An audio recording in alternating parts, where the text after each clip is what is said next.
Assalamualaikum warahmatullahi wabarakatuh. Alhamdulillah senang sekali pada pagi hari ini saya Dr. Ilham bisa kembali menyapa sahabat Kiwari dalam acara podcast Kiwari. Seperti biasa agar lebih semangat, mari kita berpantun terlebih dahulu.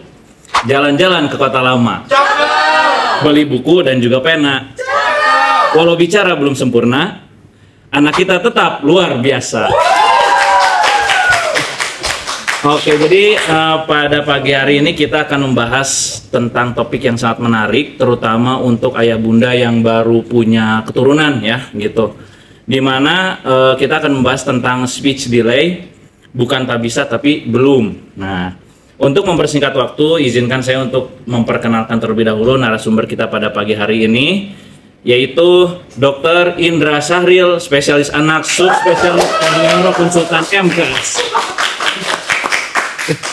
Jadi beliau merupakan salah satu dari beberapa dokter anak di RSUD Bandung Kiwari yang mungkin ini yang terhits gitu ya. Jadi dok, sebelum kita memulai lebih jauh tentang materi kita pada pagi hari ini ya dok, mungkin bisa diperkenalkan dulu nih dok, sebenarnya apa definisi dari speech delay? Ya, jadi speech delay atau terlambat bicara itu adalah sebuah gejala ya ayah dan bunda jika anak ayah dan bunda mempunyai kemampuan bicara yang di bawah rata-rata anak seusianya ya. Jadi memang harus dibandingkan dengan rata-rata anak seusianya. Bagaimana caranya? Jadi ada usia-usianya. Misalnya di usia 6 bulan tuh, di usia 6 bulan seorang anak seharusnya sudah keluar babbling ya. Baba mama. Nah, itu adalah yang normal seperti itu. Atau misalnya di usia 1 tahun, di usia 1 tahun seorang anak seharusnya sudah bisa minimal 1 kata yang berarti ya. Misalnya memanggil mama ke ibunya atau misalnya ayah ke ayahnya, itu minimal harus sudah ada 1 kata ya. Atau misalnya di usia lainnya, misalnya 18 bulan itu minimal mungkin sudah ada 20-30 kata yang sudah bisa dikuasai. Nanti usia 2 tahun harus sudah bisa 50-60 kata dan harus bisa menggabungkan 2 kata. Misalnya udah bisa bilang mau makan, minta susu ya. Jadi seperti itu. Nanti di usia 3 tahun harus bisa menyambungkan 3 kata gitu ya. Jadi memang harus dibandingkan dengan usia yang normal atau perkembangan yang normal ya. Jadi dok, sebenarnya gini dok, kalau ini menarik ya dok ya, kan kita menilainya itu bisa per usia ya dok ya. Iya, nah, betul. Sebenarnya kapan sih dok kira-kira kita mengetahuinya, oh ini ternyata speech delay ini, misalnya dari usia seharusnya itu apa ya, belum bisanya tuh berapa lama gitu jaraknya. Misalnya harusnya 1 tahun udah bisa ngomong mama papa yang bermakna gitu kan.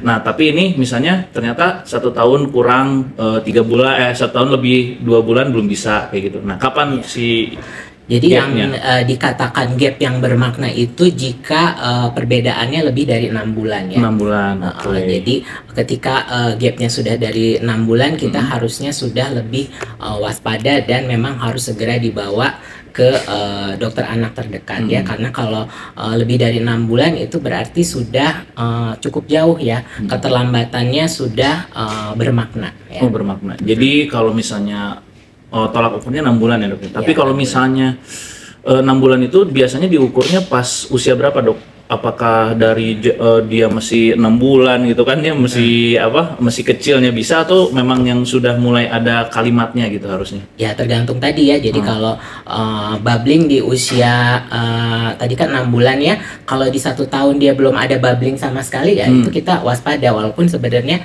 red flagsnya di usia 13-14 bulan ya. 13-14 bulan. Kemudian juga kata bermakna kan tadi di usia 12 bulan ya. Kalau 18 bulan belum ada kata-kata yang bermakna sama sekali ya, kita harus cepat screening gitu. Cepat screening, waspada, ini ada apa gitu ya. Terus dok, kalau misalnya untuk ini menarik nih dok ya, kan suka ada oh nggak apa-apa ini anaknya pemalu ini mah, makanya dia diem aja kayak gitu. Nah apa sih dok yang bisa membedakan kayak anak ini tuh pemalu, irit ngomong ya dok ibaratnya gitu, sama dia memang mengalami speech delay? Ya, jadi kalau speech ya, kalau kita terjemahkan speech itu bicara ya, atau kalau kita explore lebih jauh lagi, bicara itu adalah suatu bahasa ekspresif ya. Jadi memang kita nanti ketika menilai seorang anak, kita selain menilai bahasa ekspresifnya, tadi yang saya katakan adalah milestone atau perkembangan untuk bahasa ekspresif. Tetapi selain bahasa ekspresif, tentunya kita juga menilai bahasa reseptifnya. Jadi ketika anak tidak bicara, apakah dia mengerti juga nggak gitu ya? Oke. Jadi misalnya anak di usia 18 bulan, misalnya dia kata-katanya belum banyak gitu ya, tapi dia ngerti kalau misalnya kita suruh adek, ini tolong dibuang ya ke tempat sampah yang itu. Nah, dia mengerti, berarti dia bahasa reseptifnya baik ya. Atau ketika kita anak 18 bulan dia belum banyak kata-katanya, tetapi ketika kita suruh adek, coba mana matanya, dia mau nunjuk, mana hidungnya, dia mau nunjuk. Nah, berarti itu bahasa reseptifnya baik.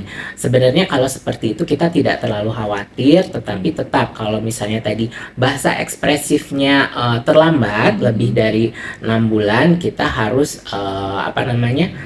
diagnosis ini ada apa? Apakah hanya gangguan bahasa ekspresifnya atau ada problem yang lain? Oke. Terus dok, kalau misalnya untuk anak-anak yang multi language keluarganya, misalnya nih dok, multi language-nya kayak Jawa Palembang misalnya, kan jauh ya dok ya, atau misalnya ada yang udah Gen Z mungkin pakai bahasa Inggris gitu kan. Nah itu berpengaruh nggak sih dok sama kemampuan untuk bicara anaknya? Ya, sebenarnya intinya bahasa itu boleh diajarkan dalam bentuk multilingual, tetapi memang yang paling baik adalah diajarkan oleh seorang native speaker.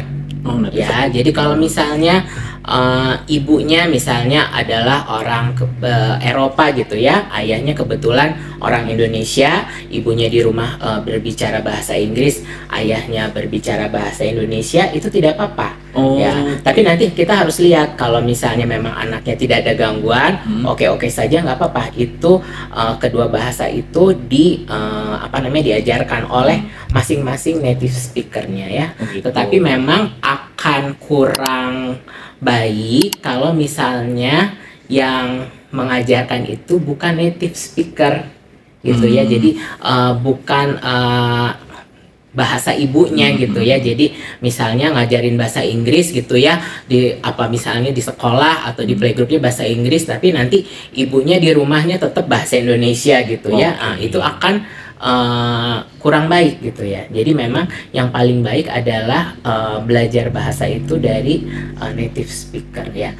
Apakah multibahasa menyebabkan gangguan? Sebenarnya kalau dia tidak ada keterlambatan, oke-oke aja, boleh aja gitu ya. Tetapi ketika seorang anak ternyata kita lihat, oh ini dia terlambat gitu ya, sebaiknya satu bahasa dulu ya.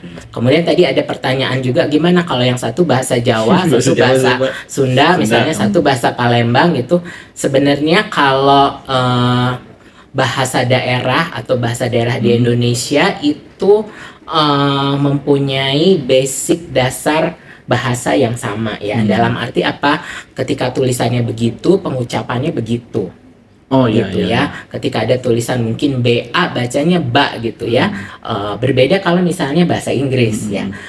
Tulisannya nanti gitu pronounce-nya kan beda gitu ya. Nah, itu sebenarnya yang jadi masalah. Jadi misalnya kalau ibunya orang Indonesia, ayahnya orang Malaysia, berbahasa Melayu, sebenarnya itu nggak terlalu masalah juga karena dari segi pronounce itu masih sama ya. Tetapi ketika bahasanya yang jauh berbeda atau misalnya banyak sengau-sengaunya mungkinnya seperti bahasa Thailand gitu ya, misalnya pronounce-nya beda, itu kan akan lebih sulit gitu ya untuk seorang anak. Tapi selama dia pronounce-nya masih mirip, sebenarnya nggak masalah.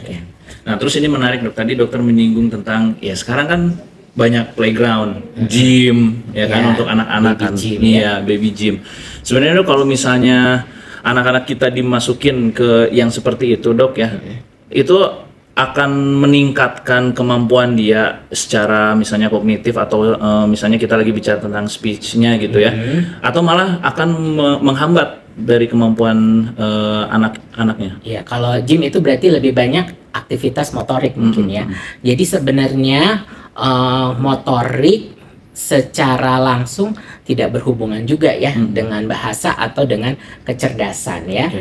Orang dengan motorik yang baik mungkin tetap mengalami kesulitan dalam berbahasa.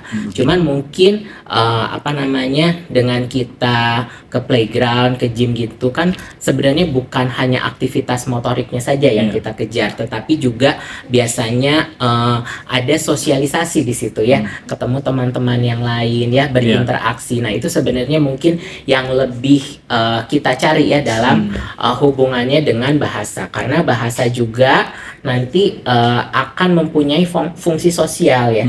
Jadi bahasa itu juga kan untuk berkomunikasi, berinteraksi. Jadi dengan seorang anak mempunyai fungsi sosial yang baik, mempunyai interaksi yang baik, itu bisa membuat dia menggunakan bahasa dengan lebih baik juga. Gitu.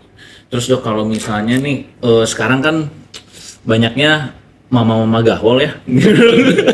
Jadi anaknya ditinggal dengan YouTube gitu ya. Disimpan Tom and Jerry yang cuman gerak-gerak doang gitu kan, nggak ada suaranya. Nah, menurut dokter kayak gimana Dok? Ya, kita bicara mengenai screen time ya, berarti ya.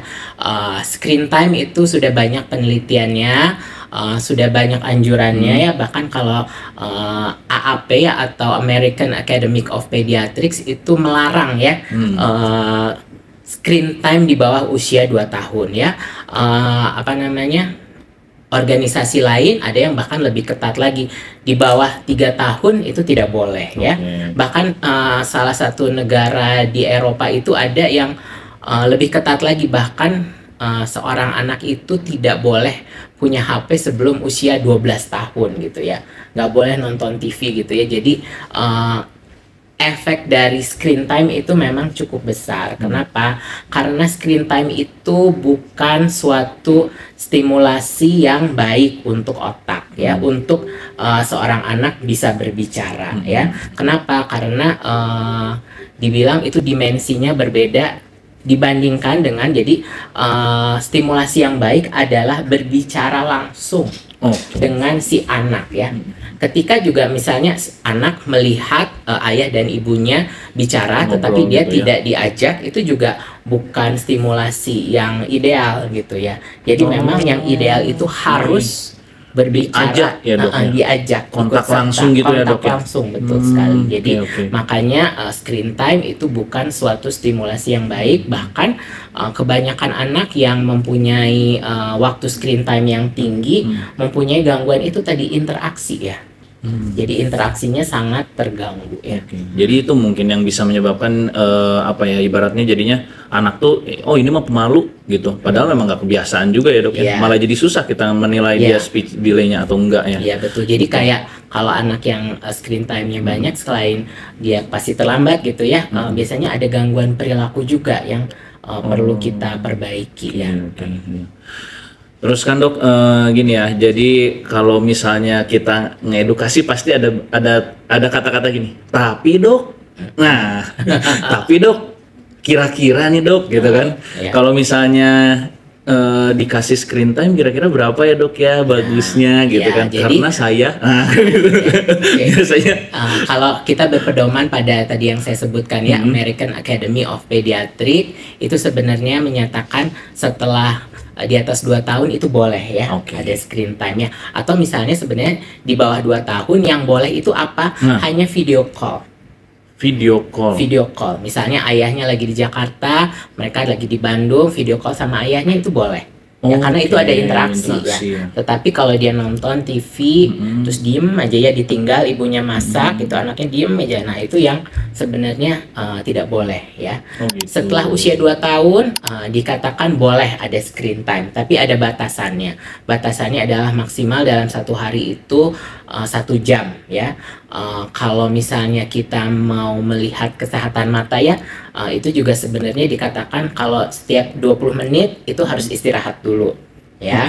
Kemudian juga bentuknya harus yang bersifat interaktif, ditemani oleh orang tuanya ya. Jadi ketika anak menonton itu bukan hanya anak nonton terus dia diam, tetapi ada orang tuanya di sampingnya ngajak dia bicara, ngajak dia berdiskusi, apa namanya, menanyakan itu nonton apa adek ya. Oh itu ada gajah ya seperti yang kita lihat kemarin di kebun binatang. Nah itu akan bisa bermanfaat si screen time itu ya. Tetapi ketika screen time itu bersifat satu arah, nah itu yang sebenarnya tidak baik ya. Ketika screen time itu interaktif, nah itu sebenarnya boleh-boleh aja ya. Jadi kalau misalnya ayah bunda di rumah ya, kalau misalnya gitu dok, memberikan anaknya screen time, nah ini screen time yang betul ya, bukan dikasih maaf terus ditinggal, gitu ya. Tapi tetap harus ditemenin ya dok ya, gitu. Oke. Sebenarnya dok, kalau misalnya kita bicara tentang speech delay-nya nih, apa sih dok sebenarnya yang bisa menyebabkan terjadinya speech delay? Ya, speech delay tadi gejala ya sebenarnya. Kalau kita penyebab berarti bisa diagnosisnya bisa banyak ya. Tadi yang pertama mungkin gangguan bahasa ekspresif ya, atau kita sebutnya developmental language disorder ya. Jadi hal-hal yang lainnya tuh baik ya. Dia motoriknya baik, bahasa reseptifnya baik, interaksinya baik, yang lainnya baik ya. Nah, kalau seperti itu biasanya kita lakukan terapi, dia akan cepat mengejar ya. Tetapi memang ada lagi diagnosis lain ya dari terlambat bicara ya. Misalnya seperti anaknya ternyata ASD ya, Autism Spectrum Disorder, atau ada juga yang ternyata mengalami disabilitas intelektual ya, atau misalnya ada yang mengalami gangguan dengar, itu juga bisa kan dia akan terlambat bicaranya. Atau anak dengan disleksia, anak dengan ADHD itu bisa ya. Jadi diagnosisnya bisa macam-macam ya. Makanya kenapa anak dengan terlambat bicara ini perlu konsultasi ke dokter, karena penyebabnya tidak hanya satu di terapi terus sembuh gitu. Betul. Ya. Dalam arti kita harus mendiagnosis dengan tepat ya. Nah dok, ini menarik dok, kalau misalnya untuk screening dari mulai dia saat ibunya hamil, ada nggak dok kemungkinan kayak oh ini ada kecurigaan nih untuk terjadinya speech delay di kemudian hari gitu? Sebenarnya tidak juga sih ya. Kita tidak bisa mendeteksi misalnya sejak dalam kehamilan gitu ya. Walaupun misalnya beberapa kelainan genetik gitu ya, itu bisa dideteksi ya, tetapi memang secara spesifik. Misalnya apa?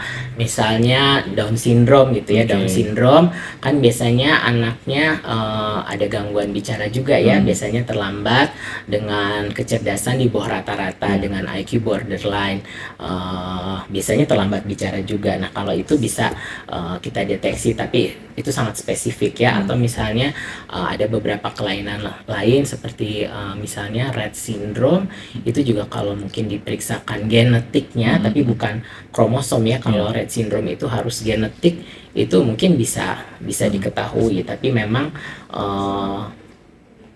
belum rutin ya untuk dilakukan di negara kita. Terus kalau misalnya untuk yang berisiko nih dok, berarti hampir semua anak berisiko untuk terjadi speech delay, atau ada gimana ya, ada apa ya, sesuatu gitu? Memang gangguan bahasa ini ada yang mempunyai beberapa faktor genetik ya, dan memang terjadinya banyak pada anak laki-laki dibandingkan anak perempuan ya. Seperti disleksia, ADHD itu ada genetiknya juga ya, diturunkan juga ya. Tapi kayak autis itu ada faktor genetik tapi bukan diturunkan ya. Sehingga memang dan ada juga yang interaksi antara faktor genetik dan faktor lingkungan ya. Terlambat bicara ini faktor lingkungan juga berperan cukup besar, seperti tadi ya, screen time, mungkin juga nanti ada pola pengasuhan ya, itu juga bisa berpengaruh gitu. Jadi faktornya banyak, lingkungan itu juga bisa berpengaruh banyak ya. Terus tuh kalau misalnya gini kan ada nih kayak neneknya tahu kan bahwa misalnya ayah atau ibunya tuh dulunya juga lama kok bicaranya gitu kan.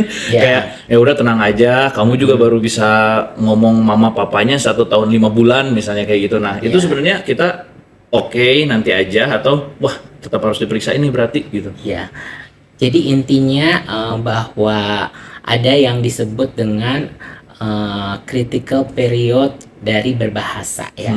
Jadi itu tuh sampai usia 3 tahun ya. Ketika usia itu sudah terlewati dan di usia sebelum 3 tahun itu berarti bahasa berkembang dengan sangat cepat ya. Ketika itu sudah terlewati, ketika kita perbaiki akan lebih sulit.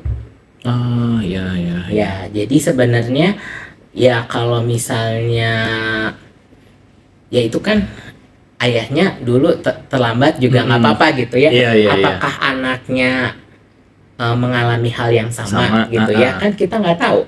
Iya betul ya. Apakah akan sama seperti ayahnya? Belum tentu. Dan sebenarnya gini juga, anak yang tidak diterapi, misalnya dia hanya gangguan berbahasa ekspresif murni yang tidak diterapi, apakah dia akan mengejar gitu? Mungkin masih kemungkinan bisa mengejar, tetapi walaupun dia mengejar kemampuan dibandingkan anak seusianya, dia akan tetap tertinggal. Ya kan tadi kita udah bicarakan ya, ada 6 bulan terlambat itu ya. Jadi misalnya dia di usia 2 tahun kemampuannya adalah di 18 bulan ya. Nanti di terapi akhirnya dia bisa tuh mencapai kemampuan usia 2 tahun. Tapi nanti usianya udah 2,5 tahun ya. Jadi kejar-kejaran juga gitu ya. Jadi ya kecuali memang diterapi dengan intensif dan memang dia dasarnya baik gitu ya. Kalau tidak diterapi, yang dia bisa juga ya akhirnya ngomong ya, bisa juga lancar. Tetapi misalnya dibandingkan anak-anak usianya, misalnya nanti dia udah di kelas 3 SD gitu ya, teman-temannya bisa bicara atau bercerita di depan kelas dengan sangat luas gitu ya. Pada suatu hari saya pergi ke rumah nenek, di rumah nenek kami makan jagung bakar, kemudian kami pergi ke kali berenang gitu ya. Nah dia mungkin nggak bisa melakukan seperti itu. Yang ada saya ke rumah nenek, saya makan gitu ya. Kemampuannya tuh jauh berbeda gitu ya. Jadi itu yang sebenarnya kita tidak inginkan, karena kalau kita tahu seperti itu ya menjadi bahan bulian ya kalau sekarang itu ya. Teman-teman di sekolahnya dia kemampuannya berbeda gitu ya dengan teman-temannya. Jadi kalau misalnya untuk ayah bunda di rumah nih dok ya, kalau misalnya memang kata apa nenek atau kakeknya ya dulu juga begitu ya, kita jangan ikutin ya dok ya, gitu. Karena siapa tahu memang anak-anaknya butuh bantuan ya dok ya, gitu. Nanti kalau misalnya udah lebih dari tadi masa tenggang yang apa gap 6 bulan itu akan lebih susah ya dok ya, untuk apa mengejarnya. Nah ini menarik nih dok, tadi dokter sudah menyinggung sedikit tentang terapi. Nah gitu. Kalau untuk terapinya sendiri sebenarnya seperti apa sih dok bentuk dari terapi untuk bicara ini? Ya memang mungkin akhirnya nanti kan tadi telat bicara ya. Akhirnya seorang anak dengan telat bicara pasti butuh terapi bicara ya. Tetapi terapi bicara bukan satu-satunya terapi ya. Kita harus lihat lagi memang di awal tadi penyebabnya apa. Kemudian dari berbagai penelitian banyak mengatakan bahwa anak dengan terlambat bicara itu banyak juga mengalami problem perilaku dan problem sosial emosi ya. Jadi masalahnya tidak sederhana gitu ya. Misalnya apa nih contohnya?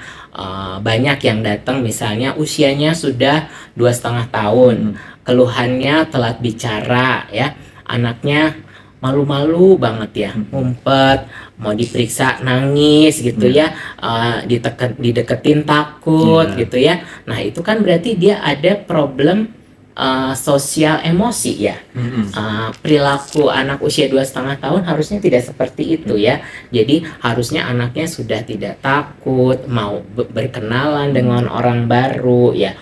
Sekarang bayangkan anak yang seperti itu masuk ke terapi wicara ya, yang dia harus mengikuti perintah berulang-ulang, pasti sulit ya. Jadi biasanya memang memerlukan terapi-terapi yang lain juga, bisa mungkin terapi okupasi atau terapi perilaku ya, untuk mengubah tadi si perilakunya yang belum sesuai usianya. Sehingga kalau nanti dia sudah bisa berperilaku sesuai dengan usianya, sudah bisa mengikuti perintah, sudah lebih mandiri, nah itu baru biasanya bisa dilakukan terapi wicara ya. Jadi bukan hanya sesederhana itu ya, nggak bisa bicara terapi wicara, nanti dia bisa bicara, enggak ya. Atau apalagi kalau misalnya kasusnya berat, misalnya pada ASD ya, atau Autism Spectrum Disorder, itu lebih sulit lagi tuh. Mungkin masuk ke terapi wicaranya bisa setelah terapi 1 tahun atau 2 tahun gitu ya. Jadi tidak semudah itu gitu. Judulnya mah singkat ya dok ya, speech delay, tapi memang pada kenyataannya nggak bisa ya saling berkaitan satu sama lain ya dok ya. Nggak bisa kita membedah fokus sama satu sedangkan yang lainnya nggak di ini ya. Harus semuanya diperbaiki. Harus semuanya diperbaiki betul. Nah dok, kalau untuk ini kan kalau misalnya di RS kita kan sebenarnya udah ada pemeriksaan BERA ya dok ya, untuk yang telinga itu. OAE di kita yang OAE ada. Ya, BERA belum ada. Kalau misalnya pemeriksaan seperti itu berpengaruh nggak dok ke speech delay? Karena kan yang tadi kita ini ya dok ya, bahwa kan dia mendengar dulu kan, pasti semuanya dari mendengar dan berbicara kan ya dok. Nah itu gimana dok? Apakah screening seperti itu sebenarnya sudah harus diwajibkan gitu atau? Ya, memang kalau di negara maju screening pendengaran adalah sesuatu yang wajib ya, atau minimal di sana dilakukan yang namanya OAE ya. Di rumah sakit kita sudah ada OAE, tetapi untuk BERA belum ada.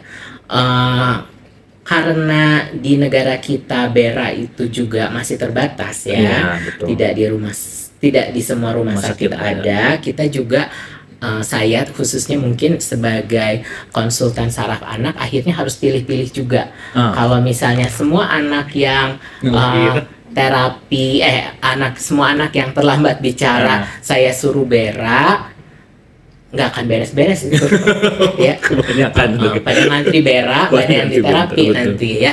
Jadi kita lihat juga yang terutama yang harus dilakukan BERA adalah misalnya dia disertai juga adanya gangguan neurologis ya, seperti misalnya mungkin dia ada epilepsi, ada keterlambatan motorik ya, keterlambatan berjalan, ada cerebral palsy ya, ada misalnya sindrom-sindrom tertentu ya, pada misalnya Down syndrome gitu ya, itu biasanya memang harus kita lakukan tes BERA ya. Tetapi ketika anaknya relatif baik tuh dalam arti tidak ada wajah yang dismorfik, dia bisa motoriknya sesuai dengan milestone-nya, kemudian juga kita juga kan bisa ya lakukan tes daya dengar ya, dalam arti kita mengetes kira-kira anak ini di suara yang berapa desibel dia masih dengar nggak ya gitu. Kita kan bisa menggunakan bel gitu ya, atau kericik-kericikan gitu ya, kita bisa kira-kira anak ini sebenarnya dengar nggak sih gitu ya. Jadi saya sebagai konsultan neurologi anak akhirnya memilih mana yang perlu dilakukan BERA, mana yang tidak gitu ya. Atau misalnya kalau saya masih penasaran, nggak apa-apa dia terapi dulu, tetapi BERA-nya sambil ngantri gitu ya. Bisa dok ya kayak gitu. Jadi nggak perlu nunggu BERA baru terapi gitu, nggak juga ya. Kalau gitu nanti nggak diterapi. Lama makin ngaret ya dok ya nanti. Makin ngaret ya. Nah gini dok, kan tadi ada pemeriksaan gitu ya dok ya. Nah bisa nggak sih dok kalau misalnya di kesempatan pagi hari ini nih dipraktekin sedikit dok, gimana caranya melakukan pemeriksaan tersebut gitu dok? Jadi memang ketika saya ya khususnya menilai anak dengan terlambat bicara, yang saya nilai kan bukan hanya kemampuannya, mungkin kemampuan bicaranya tetap saya nilai ya, tetapi juga saya akan mengajarkan bagaimana menstimulasi, bagaimana juga menilai fungsi-fungsi yang lain seperti motorik halus, bagaimana kepandaian dia gitu ya. Terutama mungkin yang penting adalah menilai ini anak sebenarnya normal nggak ya kira-kira kecerdasannya. Jadi kita bisa tahu, oh contohnya apa ya, menilai kepandaian itu sederhananya misalnya anak usia 2 tahun kita kasih aja tuh mobil-mobilan ya. Anak 2 tahun kalau ada mobil-mobilan harusnya dia udah bisa main mobil-mobilan ya, gitu dimajuin, dia bilang ngeng gitu, atau misalnya nanti ada mobil satu lagi jeduk terburuk gitu ya. Nah itu adalah anak yang normal ya. Tetapi kalau anak yang tidak normal nggak bisa tuh mainin mobil-mobilan. Dia misalnya tidak tertarik, atau misalnya ketika dia melihat mobil-mobilannya dibalik, yang diputer rodanya aja gitu ya, tapi nggak dimainin gitu ya. Jadi memang dalam pemeriksaan itu kita perlu alat-alat juga ya dalam arti, atau misalnya seperti ini, kalau misalnya anak usia 2 tahun dia harus sudah bisa namanya pretend play atau bermain pura-pura ya. Jadi kalau misalnya ada boneka dia bisa disuapin gitu ya, atau misalnya kita kasih sisir gitu ya, nanti bonekanya pura-pura disisirin gitu ya, atau ini makan enak, nah seperti itu ya. Jadi memang menilai anak dengan terlambat bicara itu tidak dalam waktu singkat 5 menit beres gitu, enggak ya. Jadi perlu observasi, perlu dites, perlu dilihat gitu ya, diajak main, dites ya, atau misalnya pakai dengan kartu-kartu seperti ini ya. Kalau di tempat praktek saya ada ya, misalnya yang kartu gambar binatang gitu ya, ini binatang apa gitu ya, atau misalnya ini ada jerapah sama ada lemur gitu ya, yang lebih besar yang mana gitu ya kan. Anak nanti di usianya 4 tahun dia harus sudah bisa membandingkan ya, atau bisa ini bedanya apa, atau misalnya ada gambar seperti ini bedanya yang atas sama yang bawah itu apa. Yang atas orangnya sedang berdiri, yang bawah sedang duduk gitu ya. Jadi memang kita harus tahu juga ya gimana gitu ya ngetesnya anak-anak dengan gangguan terlambat bicara. Dan bisa macam-macam juga ya, atau misalnya ada juga buku gitu ya, gambar-gambar, kita bisa gambar-gambar seperti ini, kita bisa sambil bermain gitu, coba tunjuk mana gambar kepiting gitu ya, atau coba cari gambar ikan paus di sini, atau kita juga bisa tanyakan ini gambarnya ini lagi di mana sih gitu ya. Jadi dia ngerti nggak sih keseluruhan ini gambarnya gambar apa. Atau anak yang sudah besar bisa tolong ceritakan apa yang terjadi, ini si kakak yang ini lagi ngapain ya gitu ya. Jadi memang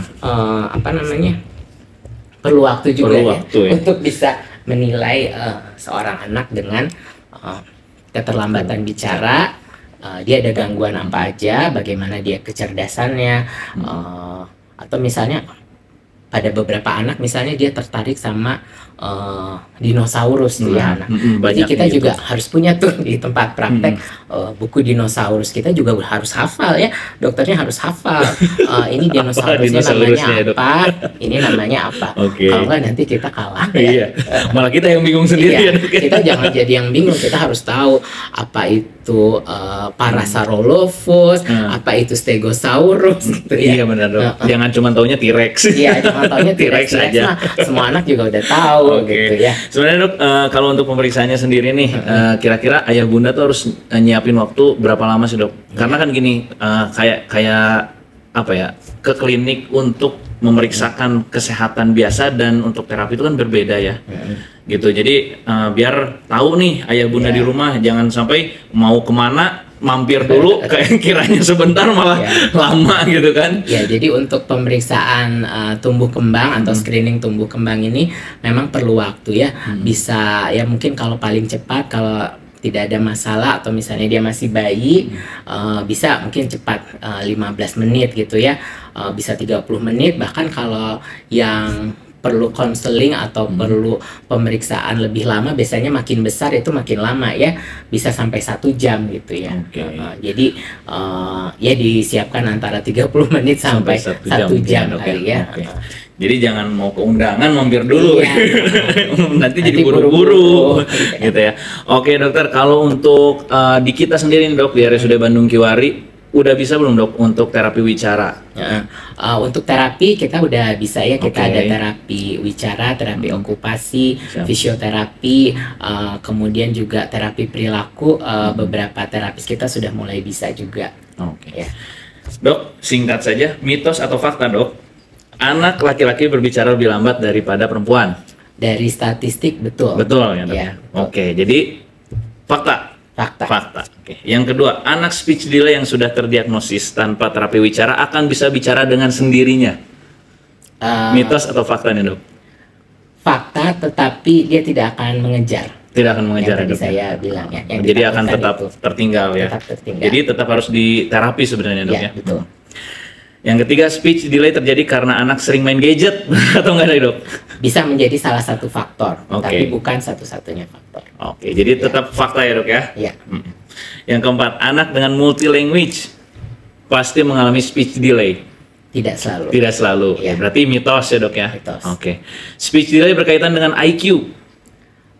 Tidak. Tidak ya? Mitos juga berarti ya dok ya? Anak dengan IQ tinggi juga bisa di awal kehidupannya mengalami gangguan bicara.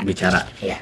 Oke, terakhir, anak dengan speech delay tidak bisa bersekolah di sekolah umum dokter? Mitos atau fakta? Mitos, tergantung dari diagnosisnya lagi ya. Kalau anak dengan gangguan bahasa ekspresif saja tentu bisa ke sekolah biasa. Bahkan anak autis juga yang high functioning, yang mungkin dia terdeteksi dengan cepat, bisa mungkin dia bersekolah di sekolah biasa dengan sekolah inklusi gitu ya, dengan shadow teacher, dengan specialized education program gitu, bisa. Tetapi ya itu tadi, yang penting adalah deteksi dini, terapi dini, sehingga dimana ketika waktunya dia masuk sekolah dia sudah bisa mempunyai kemampuan akademik yang cukup gitu ya. Dengan anak sebayanya ya dok? Ya, dengan anak sebayanya. Baik dokter, terima kasih banyak dok atas sharing ilmunya. Untuk terakhir mungkin dok ada take home message? Sebenarnya tadi ya, jadi deteksi dini itu penting ya, karena dengan deteksi dini kita bisa melakukan intervensi secara dini. Namun juga salah satu yang penting adalah stimulasi. Mungkin saya belum bahas stimulasi ya. Jadi stimulasi itu juga penting. Stimulasi yang baik tadi ya, yang saya sudah sempat bilang bahwa harus anak diajak ngomong langsung gitu ya. Tidak ada gadget ya. Bahkan sebenarnya dari dalam kandungan anak juga bisa mulai distimulasi ya, dengan mungkin mendengarkan lagu, diajak ngobrol, karena di usia 4 bulan itu pendengaran sudah bisa mendengar ya. Kemudian juga yang penting adalah yang sering dilupakan bahwa berbahasa adalah berinteraksi ya. Dan ketika bayi yang masih kecil itu nangis, kita harus menyadari bahwa kita juga harus berinteraksi ya. Jadi bayi nangis kita harus datang. Kenapa adek gitu ya? Basah. Misalnya kita ganti ya. Kenapa adek? Haus gitu ya. Atau misalnya nanti dia udah 3 bulan kan udah bisa tuh teriak, oh gitu ya. Kalau dia marah gitu ya. Kenapa adek? Kenapa? Adek kenapa gitu ya. Itu yang harus kita lakukan. Jadi itu adalah cara mereka mengungkapkan, berkomunikasi ya. Jadi kan kalau bayi itu berkomunikasi ya tadi dengan nangis, dengan berteriak, kitanya harus responsif ya. Ketika anak tidak pernah direspon, itu membuat dia tidak terbiasa untuk berkomunikasi atau berinteraksi. Jadi itu yang mungkin sering dilupakan ya oleh para orang tua. Betul. Jadi bukan orang dewasa aja ya dok ya yang nggak suka diabaikan. Memang dari kecil juga tidak boleh diabaikan. Sudah dicampakkan. Iya, cuma dicampakkan ya. Oke dokter, mungkin ini untuk ayah bunda di rumah dok. Siapa tahu setelah mendengar ini mereka jadi lebih aware terhadap kondisinya dan pengen konsultasi nih dok dengan dokter. Ya. Mungkin bisa di-share dok untuk jadwal praktek dokter hari Ya. apa aja nih?